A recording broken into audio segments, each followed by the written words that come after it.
No Saúde é Vida de hoje, nós vamos falar sobre a saúde do homem. Não sei se você sabe, mas as mulheres vivem 7 anos mais do que os homens em média. Porque as mulheres vão ao médico, elas se cuidam, elas fazem os exames. E os homens que têm muito mais saúde, têm saúde de ferro, geralmente tem uma mulher que cobra, olha, vai ao médico. Muitas vezes até vai com ele e acompanha esse desenvolvimento da sua saúde. Mas por que os homens não vão ao médico? Por que eles protelam essa ida e evitam esse contato com as várias especialidades médicas que poderiam cuidar da sua saúde? Nós vamos começar o programa hoje entendendo a cabeça do homem e conversando com a psicóloga Mariângela, que já estamos indo para lá para o consultório para explicar para a gente por que o homem não vai ao médico. Vamos? É difícil, não vai, difícil. Até para tomar remédio, às vezes ela que tem que ver, né? Perguntar o que a gente tem, sempre a gente está reclamando para ela, né? Ela é a médica da gente. Bom, já estamos aqui ao lado da psicóloga Mariângela Leme de Almeida de Paolis e ela é formada pela PUC desde 81 e ainda fez um curso, né? Ela participou de uma especialização em transtornos alimentares e obesidade grave pela Faculdade de Ciências Médicas da USP em São Paulo, sob supervisão do Dr. Garrido, e ainda é membro da equipe de cirurgia bariátrica da Clínica Concon em Valinhos. E ela vai nos falar sobre o homem, afinal de contas, Mariângela, o homem é a estrela do nosso programa de hoje. E nós estamos curiosos para saber por que o homem não vai ao médico. Bem, é uma questão difícil, né? Normalmente a gente observa que quando os homens buscam atendimento médico, né, já é numa circunstância bem mais grave, né?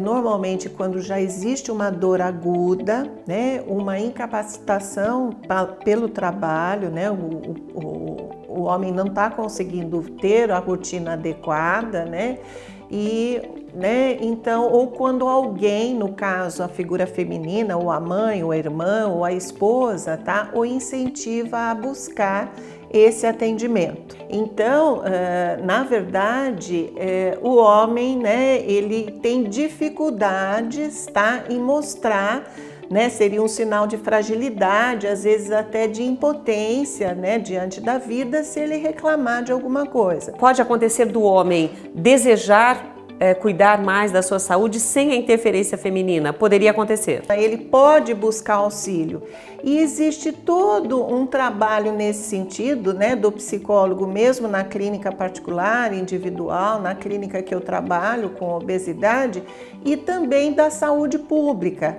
né? Desde 2009 já existe, né, um programa que o Ministério da Saúde chamou Programa de Atenção Básica e Integral à Saúde Masculina, que tenta capacitar os centros de saúde, os atendimentos tanto na saúde pública quanto individuais para receber a figura masculina dentro da sua heterogeneidade. Né? Por exemplo, independente de classe social, de poder aquisitivo, a pessoa tem que ter um acolhimento nesse centro de saúde. Isso faz com que o homem sinta-se mais à vontade nesse atendimento? Mais à vontade, como por exemplo, a gente observa muito que existem muitos programas de incentivo, até nas cartilhas educacionais, incentivando a mulher no trabalho preventivo, né? Então a mulher a cada 6 meses ela vai, faz o exame, o Papa Nicolau, a mamografia. No homem, o que a gente observa, né, é um trabalho já não é preventivo, já é curativo, né? O homem procura depois que já tem algo instalado, por uma doença, né, e às vezes grave. Por isso que o índice de mortalidade masculina é um pouco maior que a feminina, né? No meu caso, eu pratico esporte desde criança, mas se a minha mulher não marcar consulta, não marcar meu check-up, eu tenho plano de saúde, poderia, né? Eu não vou. Agora mesmo ela marcou, é uma relutância. Segunda-feira você tem que ficar em jejum, terça-feira não. Depois dos 60 eu estou seguindo ela com mais rigor, porque eu tive um probleminha no fígado, então eu fiquei esperto. Pensando na sua especialização, naquilo que você estudou sobre a obesidade, o homem, ele procura, ele se olha no espelho e o que ele vê? Ele busca ajuda psicológica ou mesmo uma cirurgia, pensando nessa estética ou na sua saúde? Então eles costumam procurar, às vezes por iniciativa própria, mas a maioria das vezes incentivado pela figura feminina. As mulheres estão presentes na saúde do homem. Sempre, né? Cabe a nós dar esse estímulo, tá? Se estamos falando de saúde do homem, como não falar da obesidade, causadora de tantas outras doenças? Para alguns homens, né, ainda tem essa conotação de que a busca da cirurgia bariátrica tem fundamentalmente um aspecto de autoestima, de algo na linha da vaidade, tá? Da estética, né? Embora isso seja presente, né, no retorno do pós-bariátrico, é natural que a gente busque melhorar, né, é plenamente saudável. Mas a gente tem visto um aumento sim, né? Embora ainda seja menor, mas um aumento na busca desse homem. Eu tenho inclusive alguns pacientes que tomam cuidado de antes do preparo, da realização da cirurgia, na fase de preparo pré-operatório, eles buscam a terapia mesmo, para entender eles falam, né? Entender minha cabeça, porque depois eu vou ter que mudar meus hábitos, tá? Mas é ainda uma busca ativa que a gente tem procurado fazer na maioria das vezes. E é claro que o programa está muito especial e nós convidamos você a acompanhar as outras reportagens, as outras matérias aqui dentro do Saúde é Vida, pensando na saúde do homem.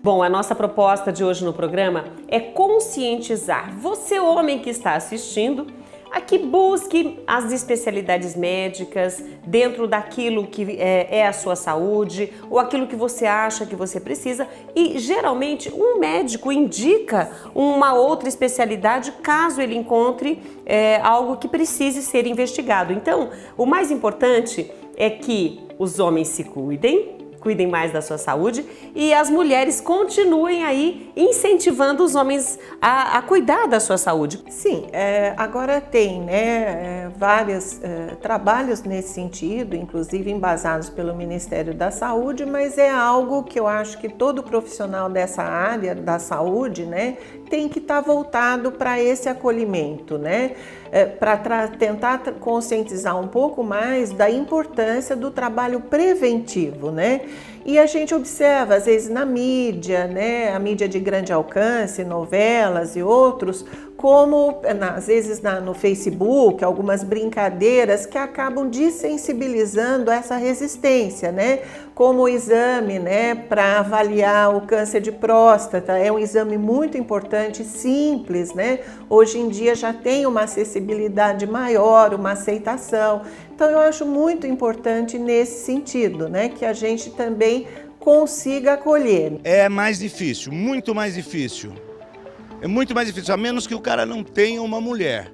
Porque se ele tiver e for companheira, eu acho que ele deixa para ela. É quase que é unânime, eu acredito, hein? Meus irmãos são assim, meus primos. Eu acho que a mulher nessa área, ela é fundamental.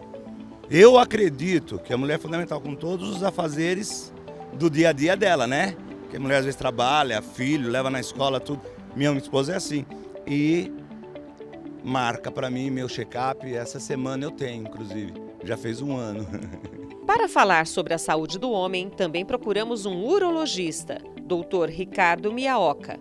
Ele fez sua graduação, residência e doutorado pela Unicamp, especializou-se em cirurgia minimamente invasiva e laparoscopia nos Estados Unidos. É titular na Sociedade Brasileira de Urologia, membro da Sociedade Americana de Urologia e membro da Sociedade Brasileira de Reprodução Assistida. Tem cerca de 30 artigos científicos publicados no Brasil e no exterior. Atua como médico assistente na disciplina de Urologia na Unicamp.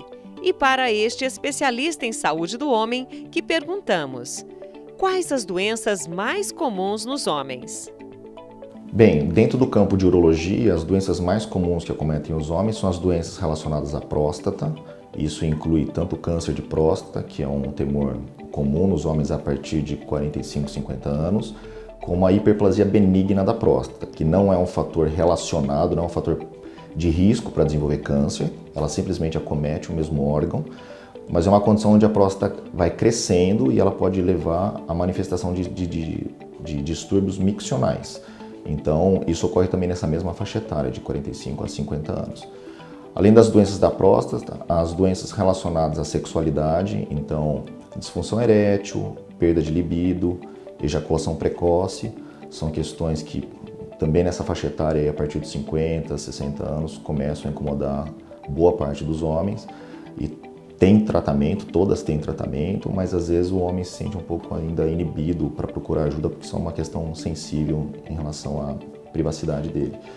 E talvez uma terceira questão seja relacionada a doenças do rim, principalmente cálculo renal. Então, o cálculo renal ele é mais prevalente em homens e ele acomete aí cerca de 10 a 15% da população.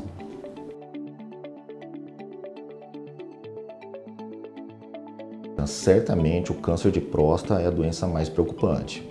Primeiro, por causa da prevalência que é muito alta, o câncer de próstata acomete cerca de 1 em cada 6 homens. Então, a prevalência é muito alta e é por isso que a gente faz a busca ativa pela doença. A gente chama de screening, né? Que é a mesma ideia que tem por trás do screening para câncer de mama ou câncer de colo de útero. E, a despeito do que muita gente pensa, o câncer de próstata no seu estágio inicial, ele não tem sintomas. Por isso que a busca tem que ser ativa. Então, não adianta o paciente esperar que sentir alguma coisa para procurar um médico.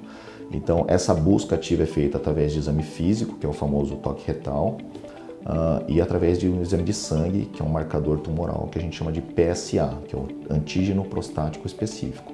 Então, a doença silenciosa mais importante nesse sentido, eu entendo que é o câncer de próstata, porque a despeito de ser uma doença neoplásica, né, um tipo de câncer e com potencial maligno, quer dizer que ele pode espalhar para outras regiões do corpo, a detecção precoce dele permite oferecer um tratamento com intuito curativo. Então também tem que cair um pouco aquela ideia de que tumor maligno não tem cura. Se detectado numa fase inicial, localizado na próstata, tem altíssimas chances de cura e felizmente hoje mais de 90% dos casos são tratados nessa etapa.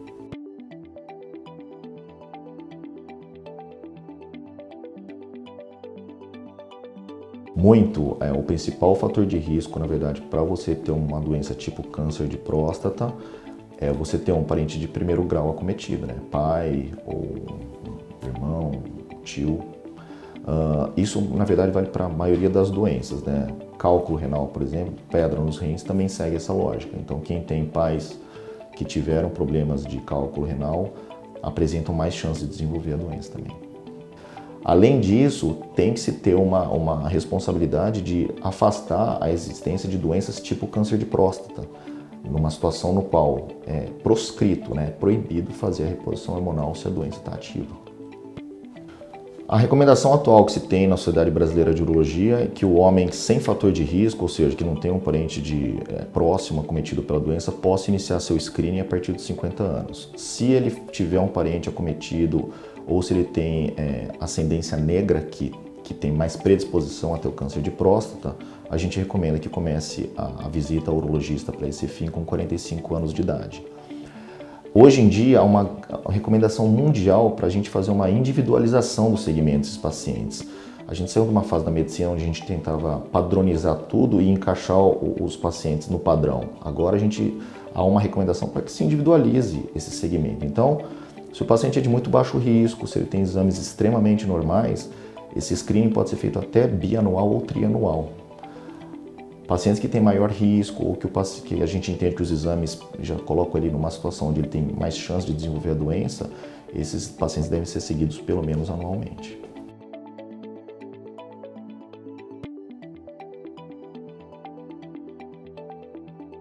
Homens e mulheres têm hábitos diferentes. Você sabe quais são os hábitos mais nocivos à saúde do homem? Os principais hábitos masculinos que trazem malefícios à doença, eu entendo que são a falta de controle de peso, então a obesidade, que obviamente está diretamente ligado a uma dieta muitas vezes inadequada, muito rica em gordura, muito rica em carboidrato, né? E às vezes preterindo ingestão de verduras, de hortaliças, né? Vitaminas, etc. A falta de ingestão de líquidos, que é um fator predisponente para a formação de cálculo renal muito importante. O sedentarismo, que também acaba culminando no desenvolvimento de obesidade, que por sua vez aumenta o risco de hipertensão, diabetes. E o tabagismo. Claro que eu acho que na última década houve uma conscientização muito importante de toda a população em relação aos malefícios do tabaco, e inclusive com as leis que proíbem o acesso a ambientes sociais, tipo restaurante, ambientes fechados, né? Então isso desestimulou muito o vício no tabagismo, mas o fumo ainda é um vilão muito importante na saúde do homem e de mulheres, né? Mas eu colocaria esses maus hábitos como os principais para prejuízo da saúde masculina. Quando eu perguntei pela cervejinha, foi impossível conter o sorriso. Na verdade, assim, eu acho que tudo que é feito com parcimônia e com bom senso pode ser feito. Claro, dentro do que é permitido, né, e do que é legal. Eu acho que a ingestão de álcool entra nesse mérito. Eu acho que se consumido com consciência e com responsabilidade, né, de forma social, eu acho que eu não vejo problema. O uso abusivo do álcool, né, o bebedor diário, o bebedor de grandes doses, esse sim acaba extrapolando o que a gente considera um consumo social. Agora, falar que a cerveja está estimulando ali a função prostática ou miccional e vai trazer um benefício nesse sentido, aí eu acho que é um pouco de exagero. Novamente, eu acho que o importante é se hidratar bem, não precisa ser com cerveja, né? Mas a hidratação é importante. E eu acho que o consumo de bebida alcoólica, se feito de forma controlada e criteriosa, eu não vejo que traga grandes problemas para a saúde masculina.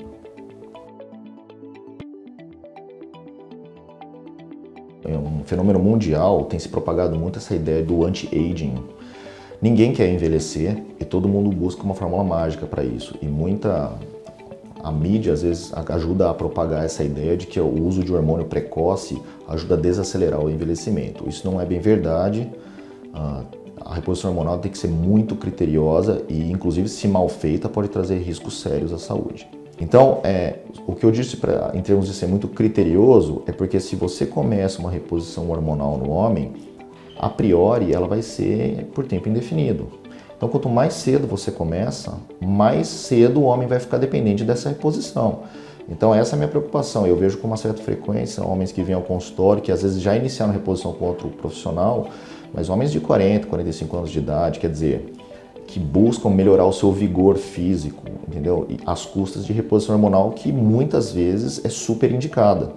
Então, o homem tem que ter essa noção do perigo que é isso. Não só porque ele vai ficar, às vezes, 30 anos, 40 anos repondo hormônio, mas porque se ele parar de repor, os hormônios vão despencar, porque ele está sendo substituído, ele não está mais fabricando o hormônio que é natural dele. Apesar dos cuidados com a reposição hormonal, alguns sintomas podem confundir com os de outras doenças. A busca pela reposição hormonal nesse sentido, né, com testosterona, etc., ela realmente é mais parte do homem e os sintomas são, por isso que tem que ter uma avaliação criteriosa, porque os sintomas são muito inespecíficos. A falta de hormônio no homem traz sintomas semelhantes a um quadro depressivo ou um quadro de estresse. Então, muitas vezes é o quê? Dificuldade de sono, é perda de massa magra, é fadiga crônica, é desatenção. Mas veja, são sintomas que facilmente se confundem numa situação de estresse ou no início de quadro de depressão, ansiedade. O senhor cuida da sua saúde? Graças a Deus. Ah, que bom! tem o Novembro Azul, né, que dá um enfoque muito grande nesses trabalhos, na divulgação da importância de que o homem busque também, né, que ele se aproprie do direito que ele tem, né, de ter uma qualidade de vida melhor, né? E pensando nesse Novembro Azul, só para informar você, dia 19 de novembro é o Dia Internacional do Homem, então mundialmente são campanhas de divulgação, de conscientização, de prevenção em relação à saúde do homem. Mas no Brasil nós também temos uma data, é o dia 15 de julho, que também vai na mesma linha do Novembro Azul, conscientização, campanhas, orientação, esclarecimentos, mas então no Brasil também nós temos o dia 15, né? E nós estamos nesse mês de julho, né? E as pessoas precisam lembrar da saúde do homem, mas como um ser humano que precisa ser cuidado, amado e viver com qualidade de vida. Sim. O que eu sugiro é que vocês, né, fiquem atentos, né, e estabeleçam um compromisso muito mais com o esforço do que só com o êxito, né? Às vezes a pessoa tem um infarto, um problema cardíaco, ela não vai ter 100% de cura, mas se ela conseguir ter um retorno positivo para envelhecer, que é algo inevitável, né? Com qualidade, né? A gente tem visto isso, hoje está até embasando a reforma da Previdência, né? A nossa longevidade, né? Quem não quer chegar aos 80 anos andando de bicicleta, né? Então, invistam, né? Que eu acho que vale a pena, né? Eu acho que o que tem que ficar de mensagem aqui é a conscientização mesmo. O homem dá importância a cuidar da sua saúde. Eu acho que já foi aquela época que o homem era totalmente autossuficiente, que não queria ir no médico, que não fica doente, porque ele é o provedor da família, etc. Inclusive, porque se ele tem o intuito de se manter provedor e líder de uma família, ele tem que estar com sua saúde plena. Então é importante que ele tenha essa conscientização. O acesso à saúde hoje é universal, felizmente, seja pelo SUS, seja pelo privado.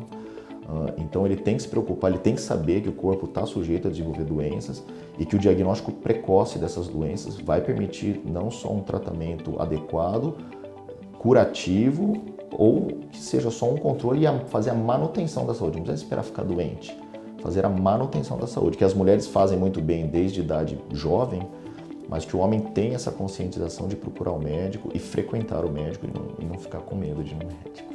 O médico é um amigo. O maior erro que um homem pode cometer é sacrificar a sua saúde a qualquer outra vantagem.